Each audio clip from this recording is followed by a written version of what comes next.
வாச்சாத்தினா என்னென்னு தெரியுமா? வாச்சாத்தி வன்கொடுமை சம்பவத்தை பற்றி உங்களுக்கு தெரியுமா? 1992 ஒரு சம்பவம் நடந்துச்சு, அதை பற்றி உங்களுக்கு தெரியுமா?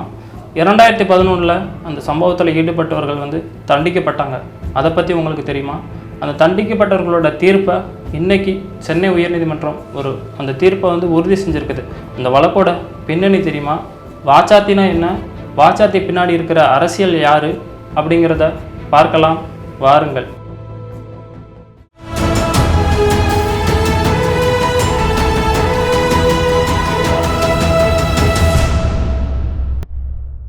வாச்சாத்தி தருமபுரி மாவட்டம் பக்கத்தில் அரூர், பாப்பிரெட்டிப்பட்டி இந்த நகரங்களுக்கு இடையில் கல்வராயன் மலைத்தொடர் அப்படிங்கிற அந்த மலைத்தொடருக்கு அருகில் கீழே அமைச்சிருக்கிறது தான் இந்த வாச்சாத்தி அப்படிங்கிற ஒரு மலை கிராமம்.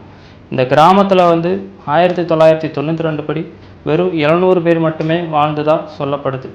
அவர்கள் எல்லோருமே வந்து பழங்குடியின மக்கள். அவர்களோட தினசரி வாழ்வாதாரம் விவசாயம் மற்றும் அந்த காடுகளில் வந்து ஏதோ ஒரு வேலையை செஞ்சுட்டு வந்திருக்கிறாங்க. இப்படி வாழ்ந்துக்கிட்டு இருக்கிற மக்களுக்கு மத்தியில் 1992 ஜூன் 20 ஒரு சம்பவம் நடக்குது. என்ன அப்படின்னா, அங்குள்ள அரசு அதிகாரிகள், போலீஸ் அதிகாரிகள், வருவாய்த்துறை அதிகாரிகள், ஃபாரஸ்ட் ஆஃபீஸர் எல்லாரும் சேர்ந்து அந்த கிராமத்தையே வந்து சுற்றி வளைக்கிறாங்க.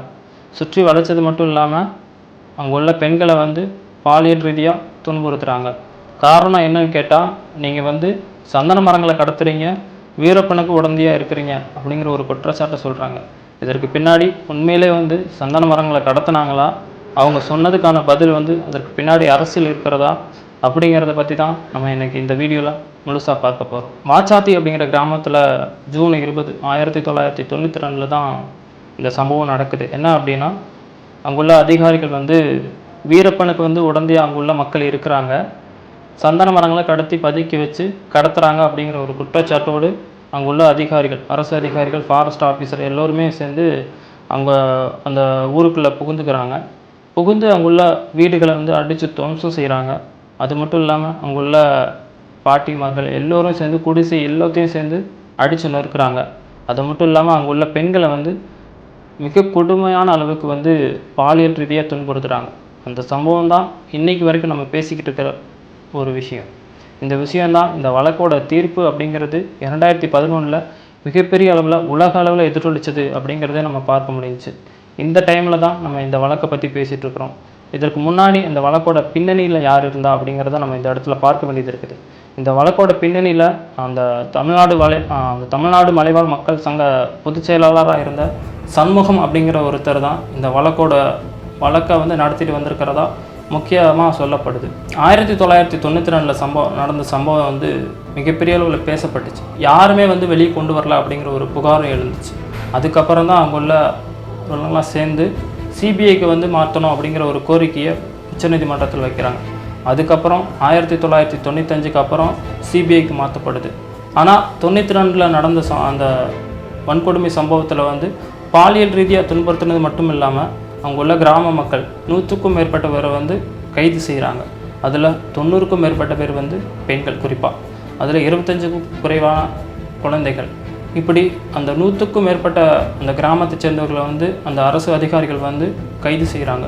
இந்த வழக்கு வந்து சிபிஐக்கு 95 அப்புறம் மாற்றப்பட்ட பிறகு, முழுசாக இந்த வழக்கை வந்து சிபிஐ எடுத்த பிறகு அந்த அரசு அதிகாரிகள் 269 பேர் மேலே வழக்கு போடப்படுது. 269 பேர் மேலே வழக்கு போட்ட பிறகு விசாரணை வந்து தொடர்ந்து நடைபெற்று வருது. விசாரணை வந்து நடக்கும்போதே வந்து 269 பேரில் 51 பேர் எவ்வளவோ இறந்துட்டு தான் சொல்லப்படுது. அது போக 215 பேர் வந்து தருமபுரி நீதிமன்றத்தில் வந்து சிறை தண்டனைக்கு ஆளாக்கப்படுறாங்க. அந்த தீர்ப்பு தான் வந்து இதே நாளில் 2011 கொடுக்கப்பட்டுச்சு. என்ன அப்படின்னா, அந்த 215 பேரில் 15 பேருக்கு 10 ஆண்டுக்கு மேலே சிறை தண்டனையும், 5 பேருக்கு 7 ஆண்டு சிறை தண்டனையும், மற்ற உள்ள எல்லோருக்கும் வந்து 1 ஆண்டிலிருந்து 3 வருஷம் வரைக்கும் சிறை தண்டனையும் வந்து விதிச்சிருந்தது தருமபுரி நீதிமன்றம் 2011 இதே நாளில் இன்றைக்கி அந்த தீர்ப்பை வந்து சென்னை உயர்நீதிமன்றம் வந்து உறுதி செஞ்சுருக்குது.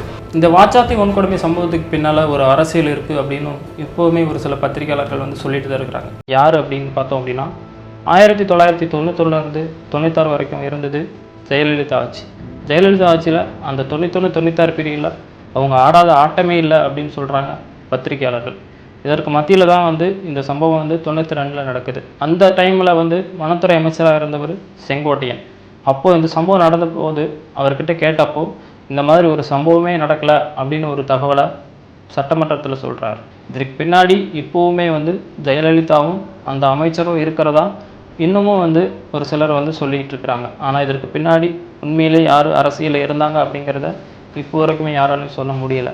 மேக்சிமம் வந்து அங்குள்ள கிராம மக்களுமே வந்து அரசு வந்து கண்டுக்கல அப்படிங்கிற ஒரு அறிவிப்பை, ஒரு முக்கியமான குறிப்பை வந்து சொல்கிறாங்க.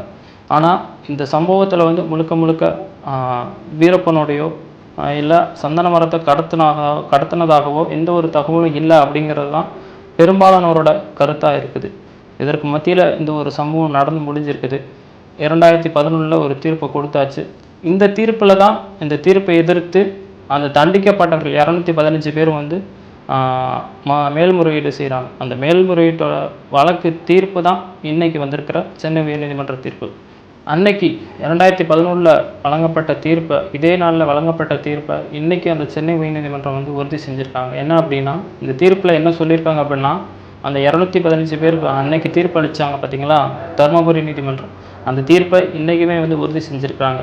அது மட்டும் இல்லாமல் இந்த 215 பேரோட மேல்முறையீட்டு மனுவை வந்து தள்ளுபடி செஞ்சுருக்கிறாங்க. அது மட்டும் இல்லை, அன்னைக்கு அந்த மாவட்ட கலெக்டர் எஸ்பி மீது நடவடிக்கை எடுக்கணும், அரசு நடவடிக்கை எடுக்கணும் அப்படிங்கிற ஒரு தீர்ப்பையும் இந்த நீதிமன்றம் வந்து கொடுத்துருக்குது. அது மட்டும் இல்லாமல் பாலியல் வன்புணர்வுக்கு உள்ளாக்கப்பட்ட அந்த 18 பெண்களுக்கு வந்து 10 லட்சம் இழப்பீடு வழங்கணும் அப்படிங்கிற ஒரு உத்தரவையும் அரசுக்கு வந்து சென்னை உயர்நீதிமன்றம் கொடுத்துருக்குது.